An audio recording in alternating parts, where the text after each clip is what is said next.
Buenas noches, hermanos.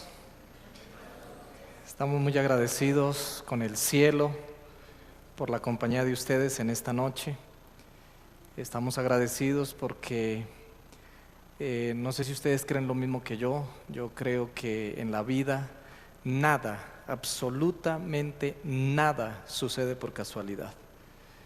Yo siempre he creído que cuando nosotros vamos a un lugar, de alguna manera es porque Dios tiene algo para nosotros. Y si ustedes están en esta noche aquí, que podrían estar en otro lugar, usted puede tener la plena seguridad de que Dios tiene un mensaje especial para usted en esta noche. Queremos agradecer a todos los que nos están acompañando, pero hoy queremos dar una bienvenida muy especial a 3 personas que nos están acompañando por primera vez. La hermana Lida Yurani Guerrero. ¿Quién es? ¿Dónde estás? Lida, bienvenida a la iglesia. Para nosotros es un gusto tenerte en este lugar. De todo corazón recibe un abrazo de parte de quienes estamos aquí y esperamos que Dios te bendiga en este día al acompañarnos en este lugar.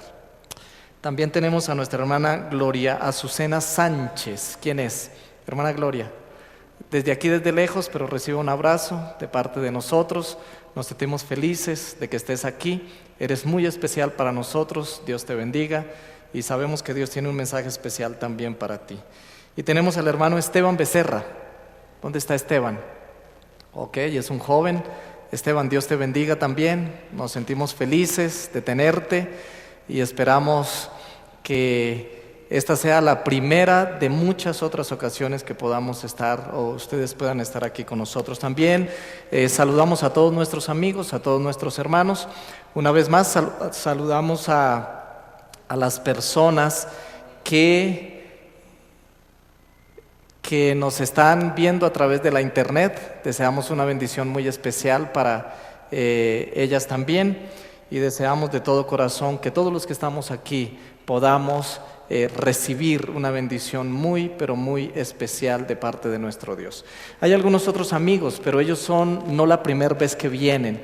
Y estos 3 me han dicho que son la primera vez que vienen, así que nos sentimos felices de que estén con nosotros, ¿ok? Vamos a cerrar nuestros ojos, hermanos, allí donde están, y vamos a pedir a nuestro Dios su bendición al abrir su palabra. Oremos. Señor, queremos agradecerte porque en esta noche tú nos has traído a este lugar. Queremos agradecerte, Señor, porque tú nos amas. De eso no tenemos la más mínima duda. Nuestro corazón, Señor, rebosa de alegría, porque siendo tú el creador de todo cuanto existe, has decidido amarnos, buscarnos hasta encontrarnos. Hoy estamos aquí, Señor, hemos venido con muchas necesidades en nuestros corazones, pero deseamos hoy rogar, al igual que las noches anteriores, que al abrir tu palabra, tu Espíritu Santo esté con nosotros. Que tu Espíritu Santo pueda venir, Señor, a nuestra mente, también pueda venir a nuestro corazón, y que al abrir tu palabra, el mensaje que traes para nosotros llegue a nuestra mente y corazón con poder. Deseamos también suplicar, Señor, que si hay alguien que ha venido en esta noche con alguna necesidad especial o que está pasando por algún momento difícil en cualquier aspecto de la vida, hoy al regresar a casa pueda regresar con esperanza al saber que hay esperanza en Cristo Jesús. Bendícenos pues, Señor, quédate a nuestro lado, lo rogamos en el nombre de Cristo Jesús. Amén, Señor. Amén. Muy bien, hermanos, podemos sentarnos. Quiero invitarles para que abramos nuestras Biblias en el Evangelio según San Juan. Vamos a ir a San Juan. San Juan es el 4.º Evangelio, es el 4.º libro del Nuevo Testamento. Está San Mateo, San Marcos, San Lucas y luego tenemos a San Juan. Y vamos a buscar el capítulo 6. San Juan, capítulo 6. San Juan, capítulo 6. Vamos a leer desde el versículo 14 hasta el versículo 21. San Juan, capítulo 6, versículo 14 hasta el versículo 21. ¿Listos? Vamos a leer despacio. La palabra de Dios dice así: entonces aquellos hombres, cuando vieron el milagro que Jesús había hecho, dijeron: verdaderamente este es el profeta que había de venir al mundo. Y percibiendo Jesús que habían de venir para tomarle por fuerza y hacerle rey, volvió a retirarse al monte, él solo. Y al anochecer descendieron sus discípulos al mar, y entrando en una barca se fueron al otro lado del mar hacia Capernaum, y era ya oscuro. Y Jesús no había venido a ellos. Versículo 18. Y se levantó el mar por un gran viento que soplaba, y cuando hubieron remado como 25 o 30 estadios, vieron a Jesús que andaba sobre el mar y se acercaba a la barca, y tuvieron miedo. Pero él les dijo: yo soy, no temáis. Ellos entonces con gusto le recibieron en la barca, y enseguida la barca llegó a la tierra a donde iban. Hermanos, si nosotros leemos el versículo 14, dice, volvamos a leerlo: entonces aquellos hombres, cuando vieron el milagro que Jesús había hecho, dijeron: este verdaderamente es el profeta que había de venir al mundo. Esta porción, hermanos, que nosotros acabamos de leer, que de por sí está dentro del marco de un gran milagro que Jesús hizo, sucedió después de un milagro extraordinario que Jesús hizo. Cuando ustedes van a la Biblia y leen San Juan capítulo 6, en el versículo 1, aparece el famosísimo milagro de la multiplicación de los panes y de los peces. Ustedes recuerdan ese milagro, ¿cierto? ¿Lo recordamos? Cómo Jesús había predicado, había una multitud increíble, una multitud que según la Biblia era de aproximadamente 5,000 varones, sin contar las mujeres y sin contar los niños. Pero según los comentaristas bíblicos se cree que la multitud era mucho más grande, que la multitud llegaba a cerca de 12,000 personas. Conocemos la historia, ¿cierto? Estamos colocando el marco histórico para lo que vamos a decir en esta noche. Ahora, cuando Jesús predicó a esa multitud y el sermón se alargó, se hizo tarde, entonces la multitud estaba allí, Jesús vio a la multitud y dijo: bueno, ¿cómo vamos a alimentar a esta multitud? Y ahí aparecieron los discípulos, aparecieron diferentes propuestas para hacer algo, pero de repente apareció Andrés. ¿Con cuántos panes? 5 panes. ¿Y cuántos peces? Y 2 pececillos. Jesús multiplicó los panes y los peces y alimentó a la multitud. Después de que la alimentó, dice la Biblia que sobraron ¿cuántas canastas? Sobraron 12 canastas. Después de eso es que viene el versículo 14. El versículo 14 dice que después de que esos hombres vieron el milagro, entonces quisieron tomar a Jesús y hacerlo ¿qué? Y hacerlo rey. La pregunta es: ¿por qué la multitud quiso tomar a Jesús para hacerlo rey? Hermanos, es que no era cualquier milagro. Era un milagro que tenía que ver con las necesidades físicas de las personas, con una necesidad que es una necesidad primaria, que es una necesidad de todos los días, una necesidad constante. Es decir, nosotros nos alimentamos, pero al poquito tiempo tenemos hambre de nuevo. Así que es una necesidad constante. Así que esa multitud pensó: este hombre es la solución para los problemas que nosotros tenemos. ¿Ustedes se imaginan a Jesús multiplicando la comida al desayuno? Multiplicándola al almuerzo. ¿Quién tendría que trabajar otra vez? Nadie.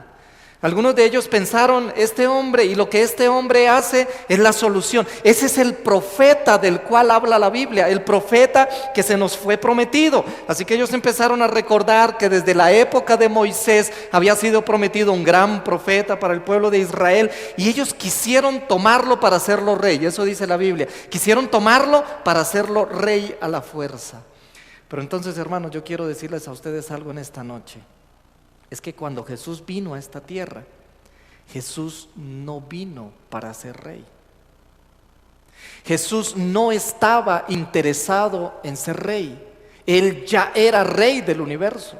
Jesús no estaba interesado en los aplausos que los seres humanos pudiesen darle. Él no estaba interesado en agradar a los seres humanos para ganarse un lugar en el mundo que existía y que entonces pudiese tener un lugar de preeminencia gobernando al mundo. Jesús no estaba interesado en ser rey. Jesús no estaba interesado en los aplausos que los demás le pudiesen dar. Jesús vino a este mundo no para ser rey. Jesús vino para ser el Mesías. Y ustedes saben lo que significa eso. Jesús no vino para recibir aplausos, sino que Jesús vino para morir en la cruz del Calvario por los seres humanos.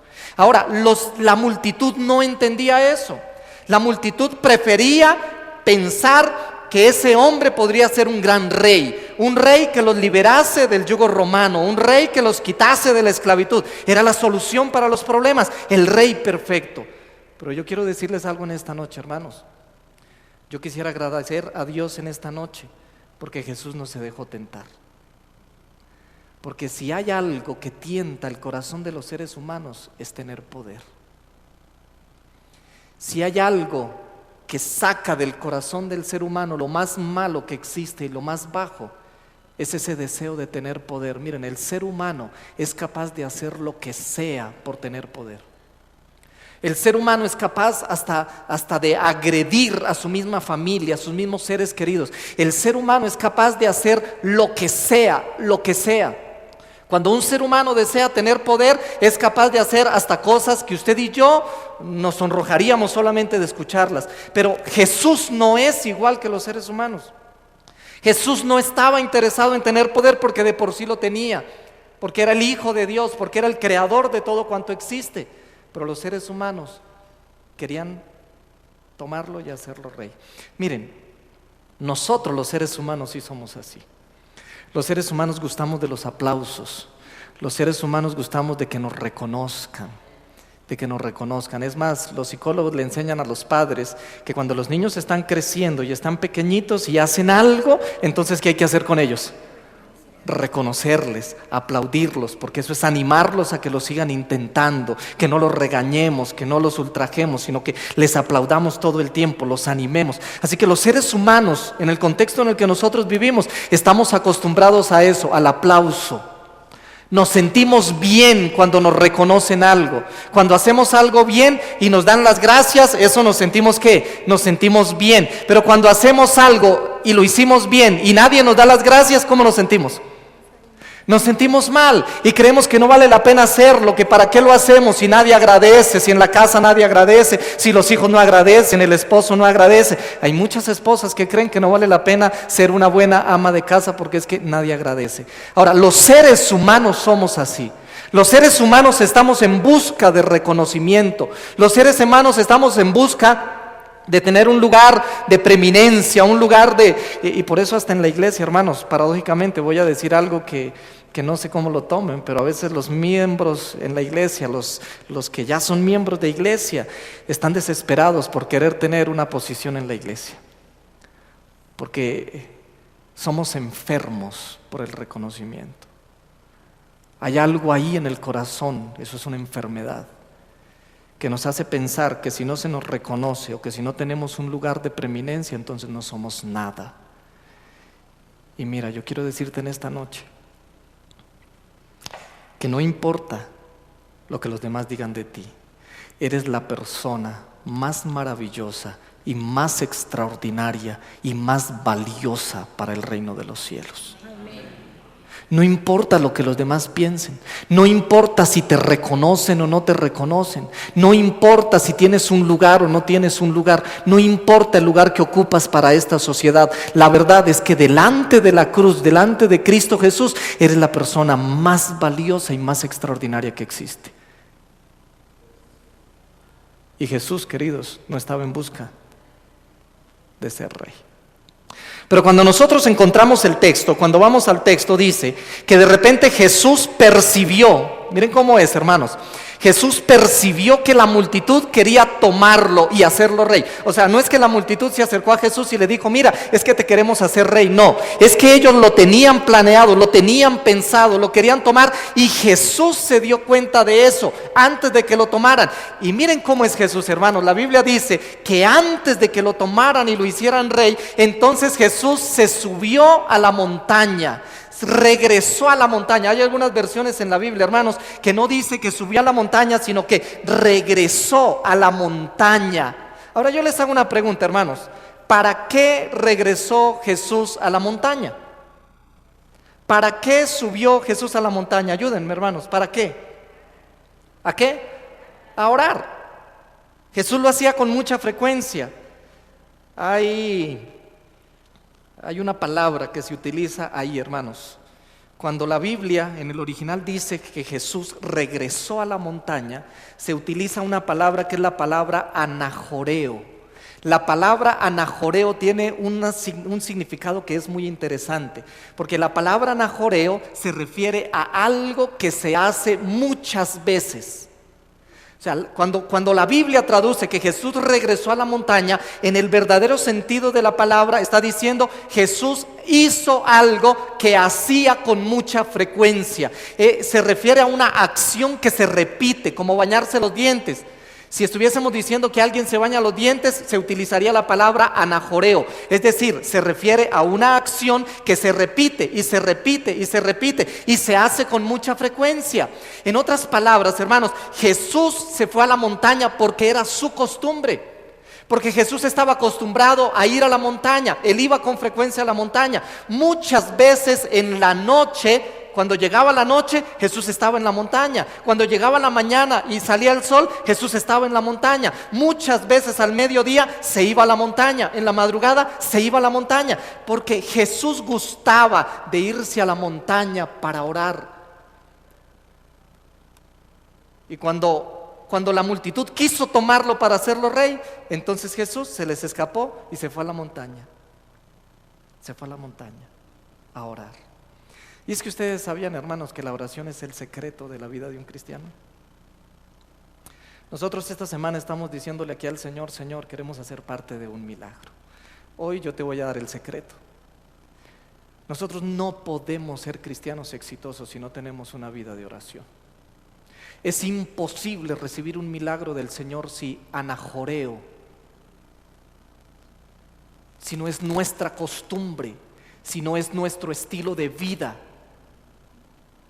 subir a la montaña para encontrarnos con Cristo Jesús.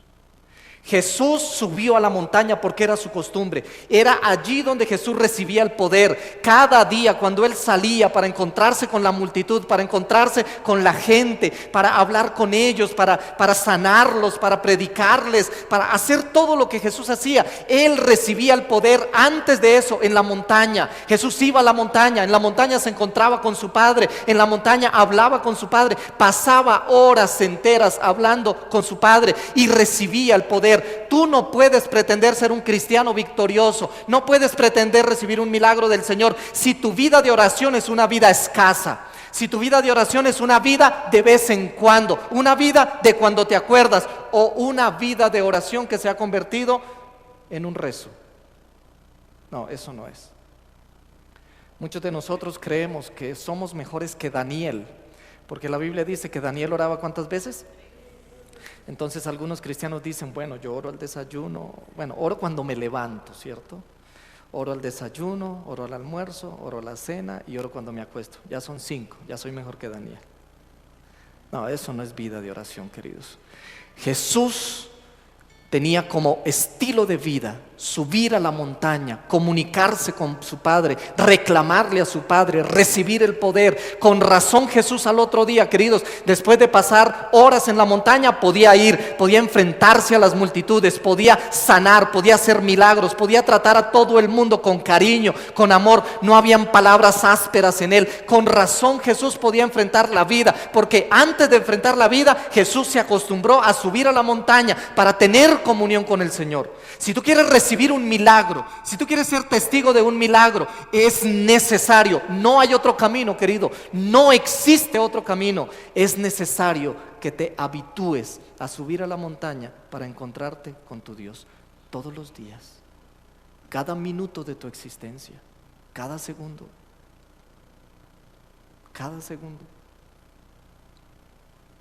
Jesús subió a la montaña, pero es que la historia, hermanos, es emocionante. ¿Por qué? Porque yo encuentro en el texto, ya lo leímos al inicio, ya ustedes lo tienen aquí. Yo encuentro en el texto que Jesús se fue a la montaña y sus discípulos se quedaron allí.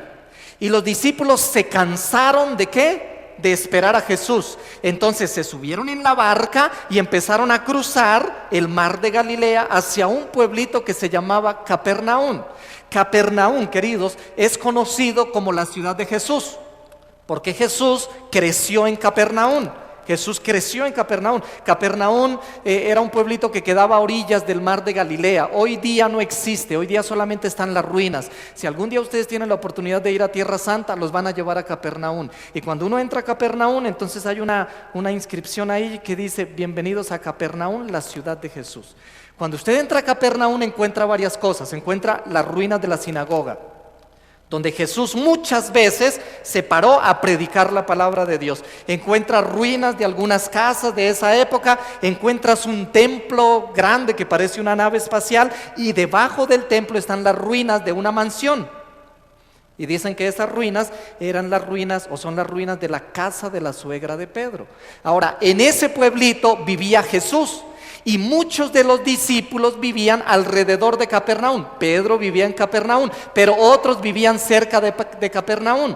Ahora, noten lo que les estoy tratando de llevar en su pensamiento. Mientras Jesús subió a la montaña para orar, los discípulos se subieron a la barca y se regresaron ¿a dónde? Capernaum era sinónimo ¿de qué? De regresar a su casa. Ahora, la casa de uno es sinónimo de muchas cosas. Cuando uno está lejos de casa, hermanos, pasa necesidades, pero la casa es sinónimo ¿de qué? De comodidad. En la casa a usted le dan el alimento que usted gusta, el alimento que a usted le gusta. En la casa es sinónimo de tranquilidad, es sinónimo de comodidad, es sinónimo de regresar al lugar, a mi terruño. ¿Cuántos de ustedes viajan? ¿Alguna vez han viajado? Díganme con sinceridad, ¿ustedes no extrañan su cama? Mire, uno puede ir a un hotel 5 estrellas, usted puede estar en el mejor hotel del mundo, con colchón y almohadas de plumas y todo lo que usted quiera, pero su cama es su cama. Regresar a la casa es regresar a la comodidad de la casa, es regresar a donde la mamá lo cuida, donde la mamá lo mima. Aún los que nos casamos, queridos, cuando ya nos casamos nos vamos de la casa, ¿cierto? Formamos un hogar, pero ustedes saben lo que es regresar a la casa de la mamá. Regresar a la casa es volver a regresar, es regresar a tener la oportunidad de recostarse sobre las piernas de la mamá y que la mamá lo acaricie a uno. Regresar. Ahora miren, mientras Jesús se sube a la montaña, los discípulos regresan a la comodidad de su casa. Y yo les voy a hacer una pregunta: ¿quién tenía más necesidad de orar? ¿Jesús o los discípulos? ¿Cuál de los dos tenían más necesidad de orar? Ahora, ¿notan cómo somos los seres humanos?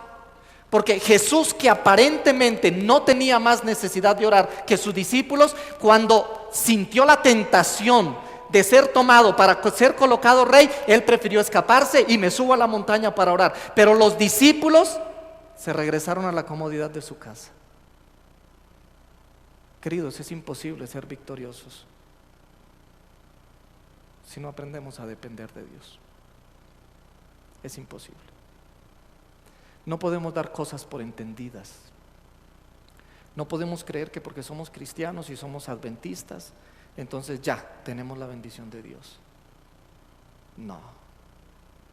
Si tú quieres ser un victorioso cristiano, si tú quieres recibir un milagro de parte del Señor, más vale que aprendas a orar como si de eso dependiera tu vida.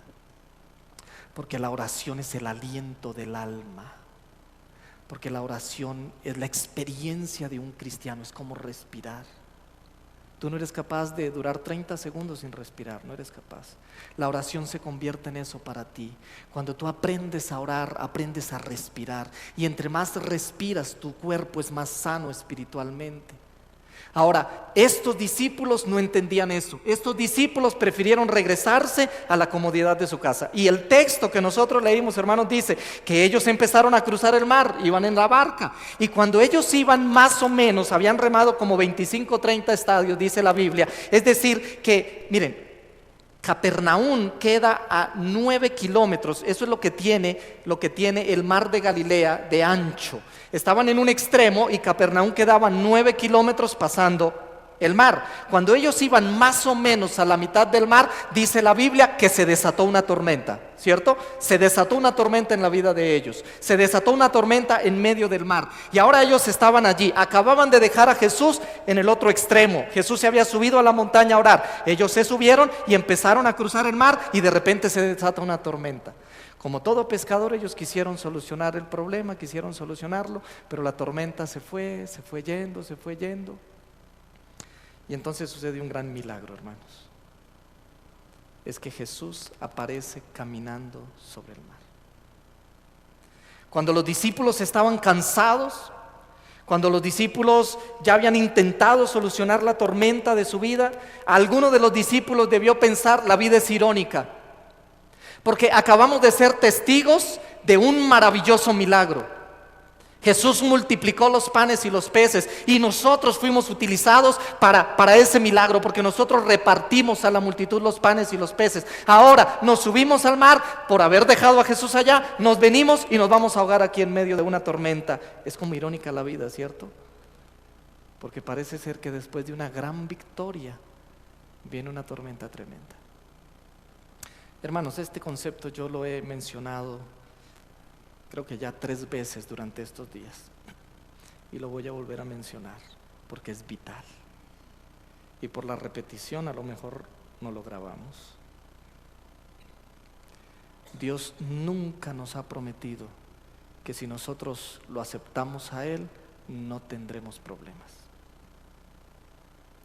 Jesús nunca te ha prometido que si tú haces de Él tu amigo personal, entonces no habrán tormentas en tu vida. Porque cuando yo voy a la Biblia encuentro lo contrario, queridos. Cuando yo voy a la Biblia encuentro que los discípulos acaban de estar con Jesús, cerca de Jesús, ser testigos de un milagro, acaban de participar de un milagro. Apenas pasan unos minutos y están pasando una gran tormenta que casi pierden su vida. ¿Sabes qué es lo que Jesús te ha prometido? Que si tú lo aceptas a Él como su Salvador personal, entonces cuando las tormentas lleguen a tu vida, Jesús aparecerá, así sea haciendo un milagro, así sea sucediendo algo extraordinario, sobrenatural, pero Jesús aparecerá para ayudarte a solucionar tu problema. Y cuando Jesús vio que sus discípulos estaban en medio de una tormenta, Él no tuvo problema en caminar por el agua, en aparecer en medio de la tempestad caminando encima del agua. Caminar encima del agua es algo sobrenatural. ¿Sabían ustedes eso, cierto? Porque los cuerpos pesados se hunden en el agua, se hunden en el agua. Cuando nosotros leemos esta historia en otro de los evangelios, dice que cuando los discípulos vieron a Jesús a lo lejos, no solamente estaban asustados por la tormenta, sino que pensaron que era un fantasma. Imagínense, creían en fantasmas. Ellos pensaron que Jesús era un fantasma y se terminaron de asustar, porque ¿cómo un fantasma va a venir? Nosotros, aparte de que estamos aquí muriéndonos, y aparece un fantasma a asustarnos, ¿no? Se asustaron peor porque pensaron que era un fantasma. Y uno de los evangelios dice que Pedro, que era el más osado de todos, cuando vio a Jesús que venía, entonces dijo: Señor, si tú eres, entonces di que ¿qué? Que yo vaya, di que yo camine sobre el mar. Y la historia bíblica, hermanos, dice que Jesús le dice: bueno, pues entonces te lo voy a probar, ven aquí. Y yo quiero imaginarme un momentico, queridos, ¿cómo sería eso? La tormenta, el barco se movía de lado a lado, las olas iban de un lado para otro, Jesús está parado en el mar, le dice a Pedro: venga. Pedro ahora saca un pie, incrédulo, yo me lo imagino que teniéndose bien fuerte de la barca, porque dijo: aquí si se hunde el pie, pues yo no me voy a soltar, así que me salvo. Pero de repente nota que su pie no se hunde. Ahora saca el otro pie, yo no sé si ayudado por sus amigos que estaban allí dentro de la barca, saca el otro pie, se suelta de la barca y empieza a caminar sobre el mar. Y la historia bíblica, hermanos, dice que en un momento determinado Pedro se hundió. ¿Saben ustedes que los comentaristas bíblicos han discutido por qué se hundió Pedro? Y hay diferentes posiciones.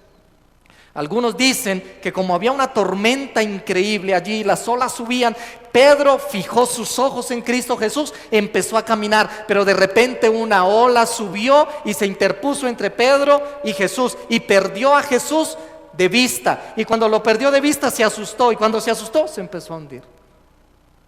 Otros dicen por ahí que Pedro era el más orgulloso de los 12, ¿no? Pedro siempre quería hacer las cosas antes que sus amigos. Así que cuando Pedro estaba caminando sobre el mar, algunos dicen que se llenó de orgullo. Y cuando se llenó de orgullo, ¿cuál orgullo? Mira, yo sí lo estoy haciendo y mis amigos no, ellos se quedaron en la barca. Así que lleno de orgullo, de repente Pedro giró para mirar a sus amigos y decirles: mírenme, yo soy Pedro, estoy caminando. Y cuando giró su cabeza, entonces se hundió. Ahora, yo no sé cuál fue la razón por la cual Pedro se hundió, pero lo que yo sí sé es que se hundió cuando retiró su mirada de Cristo Jesús. Mira, querido, yo no sé cuál es la situación que nosotros estemos viviendo en la vida. A veces la verdad es que nos hemos resignado en esta vida.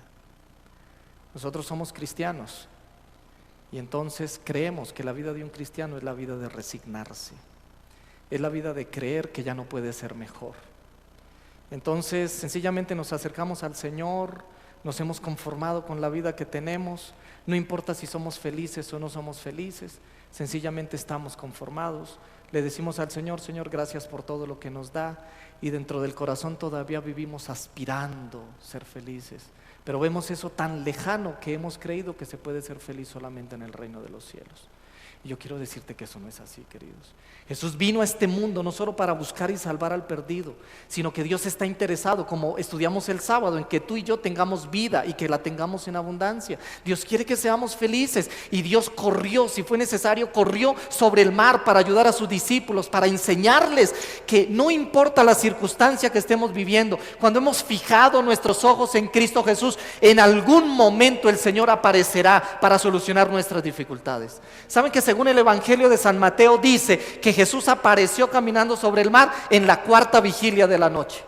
Y cuando nosotros vemos por qué en la cuarta vigilia de la noche, porque es que los judíos dividían la noche en 4 vigilias. La primer vigilia iba de las 6 de la tarde a las 9 de la noche. La segunda vigilia de las 9 de la noche a las 12 de la noche. La tercera vigilia de las 12 a las 3. Y la cuarta vigilia de las 3 de la mañana a las 6 de la mañana. Así que si Jesús apareció en la cuarta vigilia, apareció después de las 3 de la mañana. Algunos estudiosos de la naturaleza y de las reacciones de la naturaleza se han preguntado: en la noche, ¿cuál es la parte más oscura de la noche? No sé si ustedes alguna vez han escuchado o han leído acerca de eso. Entonces uno cree automáticamente que es la medianoche. Uno piensa que la medianoche es la parte más oscura, pero los especialistas en la materia dicen que no, que la parte más oscura de la noche es 5 minutos antes de que amanezca. Es casi exactamente antes de que salga el sol, es decir, la parte más oscura, en la cuarta vigilia. Así que yo puedo tomar eso para decir, queridos, que Jesús apareció en la cuarta vigilia, cuando los discípulos estaban en la parte más oscura de la noche, cuando la tormenta arreciaba, cuando la tormenta era más complicada, cuando aparentemente ya no había solución, cuando los brazos estaban cansados, cuando las ideas se habían ido, cuando ya no sabían qué hacer, cuando sencillamente habían dicho: Señor, aquí estamos, haz lo que quieras con nosotros. Entonces Jesús apareció, y Jesús apareció para dar una orden y decirle al viento: cálmate, al mar: cálmate, y hacer un milagro. Y yo te pregunto: ¿en qué vigilia estás pasando? ¿Cuál es la circunstancia de tu vida? Mira, Dios no quiere que te conformes. Dios no quiere que te resignes, porque si hay una característica de un hijo de Dios es que jamás nos damos por vencidos. Si Dios quiere que tú y yo tengamos vida, entonces Él nos va a dar vida, y nos va a dar vida en abundancia, y vamos a ser felices, y vamos a ser felices en este mundo, y vamos a recibir el reino de los cielos. Porque también la Biblia tiene miles de promesas para nosotros, los hijos de Dios, pero Dios tan solo espera, ¿sabes qué? ¿Sabes qué es lo que Dios espera? Que por fin nosotros, como hijos suyos, después de tanto batallar en esta vida, después de tanto luchar en esta vida, podamos entender uno de los principios más rudimentarios de la vida cristiana. Es que tenemos que acostumbrarnos y habituarnos a subir a la montaña para tener una vida de oración constante, para tener una vida de oración significativa. No una vida de oración de costumbre, no una vida de oración de rezo, no una vida de oración ahí de repetir lo mismo que siempre repetimos. Tiene que ser una relación personal con el Señor. Es una relación en la cual tú hablas con Él y Él habla contigo. Y tú lo sientes y Él siente que tú estás ahí. Es una relación constante con Él. Mira, el día que tú y yo como cristianos empecemos a experimentar el subir con frecuencia a la montaña para encontrarnos con Jesús, tú y yo empezaremos a experimentar milagros en nuestras vidas. Milagros. ¿Quieres hacer parte de un milagro? Habitúate a subir a la montaña para tener un encuentro personal con Cristo Jesús. Habitúate. Habitúate a orar con Él. A que Él esté a tu lado las 24 horas del día, en todo momento, cuando sales y cuando entras, cuando vas y cuando vienes, cuando estás en casa, que Él esté contigo cuando estás viendo televisión, cuando vas en Transmilenio, cuando vas en el taxi, cuando estás en el trabajo, cuando no estás en el trabajo, en todo momento de la vida, porque entonces ahí podríamos decir que Jesús se ha convertido en lo primero para ti. Y cuando Jesús se ha convertido en lo primero para ti, el resto no importa. No importa, no importa. Qué día maravilloso aquel, hermanos, porque Dios hizo un milagro. La historia termina diciendo que Jesús calmó la tempestad. Ahora los discípulos, yo no sé de qué charlaron los discípulos con Jesús, pero ayudaron a Jesús a subirse en la barca y terminaron de cruzar el mar. Y yo quiero decirte en esta noche que Dios en esta noche quiere calmar las tormentas de tu vida. ¿Hay alguien aquí que esté pasando por alguna tormenta? ¿Hay alguien aquí que esté necesitando urgentemente que el Señor aparezca en medio de la noche para decirle, mira, yo estoy contigo? Hace unos meses atrás, yo estaba en una campaña evangelística, un lugar en el valle, al pueblito que queda al norte del valle. Y cada noche venía una señora joven, unos 25, 26 años más o menos. Era una mujer alta, rubia. Ella entraba a la conferencia, se sentaba más o menos en la tercera fila, agachaba su cabeza toda la conferencia, el cabello le caía, escuchaba la conferencia. Cuando este servidor empezaba a orar, ella se paraba antes de que termináramos de orar y se iba. Pero una de esas noches ella quedó hasta el final, hasta que yo hice el llamado, y ella pasó al llamado. Así que al pasar al llamado pues tomamos su nombre, al otro día fuimos a visitarla. Entonces ella me contó su historia. Ella me dice, mire pastor, yo pertenecía a la iglesia siendo muy joven. Cuando tenía más o menos 17 años, era una chica muy linda. A la edad que tenía se veía que era una mujer muy linda, así que cuando más jovencita debía ser muy atractiva. Y ella dice, pastor, yo en medio de mi juventud, en medio de todo lo que yo vivía, un hombre me enamoró. Me fui a vivir con un hombre que resultó ser un hombre que traficaba con droga. Ese hombre me dio todo lo que yo deseé en la vida, hablando económicamente. Pero ese hombre me maltrató físicamente. Yo era peor que una basura para él. Físicamente y psicológicamente mi vida fue un infierno, literalmente un infierno. Quedé embarazada de ese hombre y tuve mi primer hija.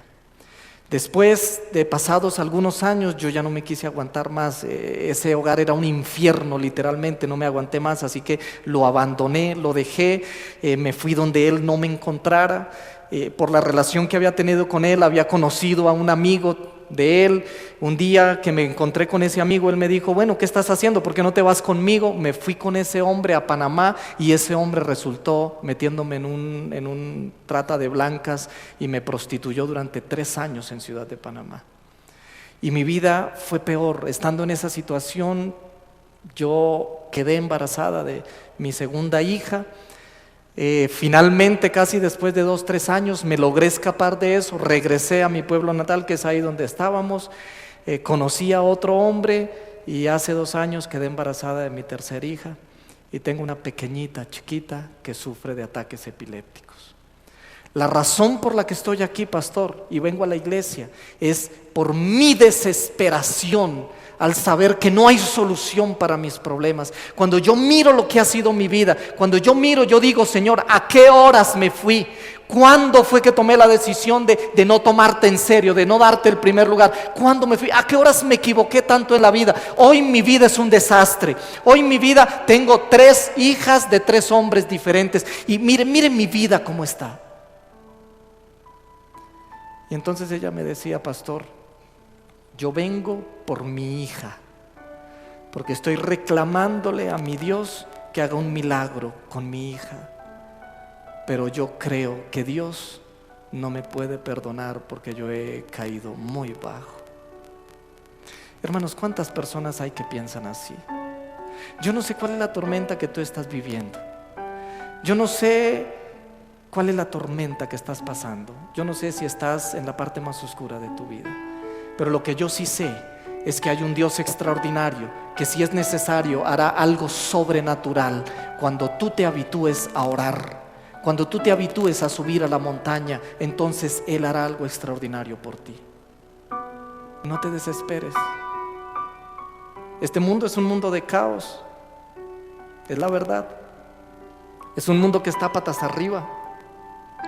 Ahora cuando venía para aquí, hoy tengo pico y placa, así que tomé un taxi. Y el taxista que paró, le dije para dónde venía, me dijo, sí, no hay problema, solo que voy con un acompañante. Yo no le vi problema, pero luego pues yo me subí al taxi, me quedé calladito y solo observé. Un hombre, yo diría que casi de 60, 65 de años. A su lado iba una niña que no tenía más de 13 añitos. Y por la charla que ellos tenían cierto tipo de relación sentimental. Y él le decía una cantidad de cosas en clave y ella le respondía y por aquí. Y yo dentro de mí decía, miren, yo tengo una hija de 9 años. Y yo decía, este mundo está podrido. Este mundo está patas arriba. En 3 añitos mi hija tendrá la edad de esta chiquilla. Mis queridos, solamente cuando entendamos que la vida de un cristiano consiste en una constante dependencia de Dios, empezaremos a ser testigos de grandes cosas. Y Dios quiere hoy decirte, mira hijo, no importa lo que estés pasando, aquí estoy. Aquí estoy. Yo puedo calmar las tormentas de tu vida, pero solo te estoy pidiendo, habitúate a subir a la montaña para orar. Habitúate. Yo tengo una pregunta sencilla para ustedes, hermanos. Una pregunta sencilla. ¿Cuántos de ustedes quisieran decirle al Señor en esta noche, mira Señor, enséñame a orar? Enséñame a habituarme a orar, porque no es fácil. Es fácil sentarse frente al televisor 5 horas, eso es fácil. Arrodillarse para orar 5 minutos con el Señor, eso es difícil. ¿Cuánto más si es 10 minutos, 15 minutos, media hora, una noche? Pero queridos, tenemos un Dios que nos quiere enseñar. Tenemos un Dios que está ahí para enseñarnos, para correr la segunda milla con nosotros. Hay alguien en esta noche que quisiera decirle al Señor, Señor, yo quiero hacer parte de un milagro, por lo tanto quiero habituarme a tener una relación personal contigo, habituarme a subir a la montaña para tener comunión contigo. ¿Alguien se lo quiere pedir al Señor levantando su mano? Que la oración no sea algo escaso ni mezquino en mi vida, Señor. Aquí estoy levantando mi mano para decirte, ayúdame a enamorarme de la oración. Ayúdame a enamorarme de tener una relación contigo cercana. Que eso no sea un problema para mí, que no sea dificultoso. Enséñame a hacerlo. Ayúdame a que eso sea una delicia para mí. Porque el día que eso pase, sin importar si eres miembro de iglesia o no eres miembro de iglesia, algo va a empezar a pasar contigo. Algo va a empezar a pasar contigo. Pero voy a hacer otra pregunta, porque en esta oración final yo quisiera orar por aquellos que están pasando alguna tormenta en su vida. ¿Hay alguien aquí que está pasando alguna tormenta en su vida y que quisiera que en esta noche orásemos por usted? ¿Quisieras colocarte en pie? ¿Quisieras venir aquí? No importa, Dios conoce tu tormenta, Dios conoce, y Dios sabe el momento en el que Él va a aparecer en tu vida, Dios lo sabe. Y yo solo te quiero pedir que vengas aquí. A veces las tormentas, queridos, para unos son unas, para otros son otras, pero igual son tormentas, porque intranquilizan nuestra vida, porque no nos dejan estar en paz, porque no nos dejan ser completamente felices. Y Dios conoce tu tormenta, y yo te aseguro que ese Dios extraordinario que nosotros tenemos va a aparecer en algún momento en la vida de ustedes. ¿Hay alguien más? Mira, salir al pasillo y venir aquí es un acto de fe. Es un acto de decirle al Señor: aquí estoy, Señor, aquí estoy poniendo mi vida en tus manos, colocando mis tormentas en tus manos. Dios les bendiga, queridos. Saben que anhelamos ese día cuando Jesús regrese por segunda vez y aparezcan las nubes del cielo, y tú y yo vayamos para encontrarnos con Él. Entonces ahí desaparecerán nuestras tormentas. Ahí ya no habrá más lloro, ya no habrá más llanto. Seremos felices, estaremos con Él por toda la eternidad. ¿Ustedes quieren estar ahí? ¿Quieren estar ahí? Dios les bendiga, queridos. Cierren sus ojos, vamos a orar. Querido Padre, tú nos conoces por nombre, sabes quiénes estamos aquí, sabes quiénes somos. Hemos venido delante de ti porque reconocemos que somos seres humanos y que como seres humanos tenemos tantos errores, tenemos tantas cosas, Señor, que no son buenas. Pasamos por tantas dificultades, tenemos tormentas diarias en nuestra vida. Pero Señor, Jesús es nuestro máximo ejemplo. Pareciera que somos iguales que tus discípulos. Cuando más necesitamos orar, Señor, es cuando más cómodos queremos estar. Pero Señor, tu Hijo Cristo Jesús nos dio un ejemplo maravilloso, porque aunque aparentemente Él no tendría tanta necesidad de orar, sin embargo, Señor, Él dependía constantemente de ti. Para Él subir a la montaña para comunicarse contigo era una actividad constante, era algo que se repetía con mucha frecuencia, era anajoreo, algo que se hace con frecuencia. Querido Padre, nosotros queremos hoy suplicar que para nosotros la oración también sea una actividad que se hace constantemente, que se convierta en nuestro estilo de vida, que se convierta, Señor, en nuestra razón de ser como cristianos, que podamos entender que no somos capaces de dar un solo paso y ser victoriosos sin primero haber pasado tiempo contigo, tiempo de calidad, tiempo que nos garantice que tú estás a nuestro lado. Aquí estamos delante de ti, Señor, queremos ser tus amigos, queremos estar contigo todo el tiempo, queremos tener una relación linda de amistad contigo, una relación de padre e hijo como estudiamos anoche, una relación, Señor, que nos lleve a depositar nuestra confianza totalmente en ti, a confiar totalmente en ti, de tal manera, Señor, que ahora nuestra mente, nuestro corazón y nuestro cuerpo estén listos y dispuestos para ser parte de un milagro. Tú conoces el milagro que tiene que ejercerse en nuestra vida. Tú conoces, Señor, la tormenta que estamos pasando. Hoy colocamos esos momentos difíciles en tus manos. Hoy queremos abandonarlos completamente en tus manos. Enséñanos a confiar en ti, Señor. Enséñanos a confiar en ti. Enséñanos a salir de este lugar tranquilos, sabiendo que nuestras luchas, nuestros problemas, nuestros pecados, nuestras tormentas, nuestras enfermedades y todos los momentos difíciles han sido colocados en tus manos, y que podamos ir a casa confiados, sabiendo que tú actuarás en cada caso de acuerdo a tu santa y divina voluntad. Señor, si hay alguien que necesita un milagro real, urgente, por favor, Señor, actúa en nuestras vidas de acuerdo a tu voluntad. Pero sobre todo, Señor, ayúdanos a recordar y a no dudar por un solo minuto que tú nos amas, y que nos amas tanto que si es necesario volverías a caminar sobre el agua para estar a nuestro lado. Nos abandonamos en tus brazos de amor, Señor.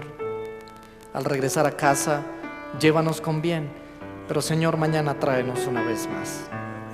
No vayas a permitir que nos quedemos en casa, porque el diablo va a colocar muchas cosas para que mañana no vengamos. Y tú sabes que el tema que vamos a tratar mañana es trascendental en la vida de un cristiano. Así que por favor, Señor, mañana invítanos una vez más, pero no solamente hazlo así, sino motiva nuestro corazón para invitar a alguien más. Que esta noche, cuando lleguemos a casa, tomemos el teléfono, llamemos a alguien que sabemos que no ha estado viniendo, y que mañana tengamos un grupo al que tú tienes un mensaje especial para ellos, un mensaje que ayudará para que hagamos parte de un milagro. Bendícenos, en el nombre de Jesús lo pedimos. Amén, Señor. Amén. Amén. Queridos hermanos y amigos, Dios les bendiga, que tengan una feliz noche. Mañana los esperamos 6:45 de la tarde en este lugar. Dios les acompañe y feliz noche.